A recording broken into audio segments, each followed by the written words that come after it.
Egunon, mahaiburu jauna. Harin esango dut, minutu bat daukadalako eta boska saltzeko besterik ez. Nola ez, guk defendatzen dugu ikastetxea erabakitzeko eskubidea, nola ez. Baina, ona ekarri den proposamena gure ustez dilema faltsu bat da.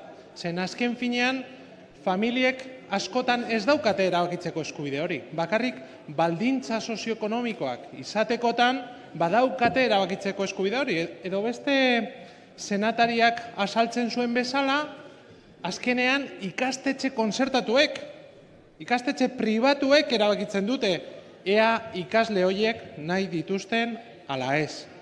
Eta ez dena esan da LOMCek azkenean bilatzen zuena zen eredu publikoa, eredu subsidiario baten bihurtzea, eta horrekin ez gaude ados.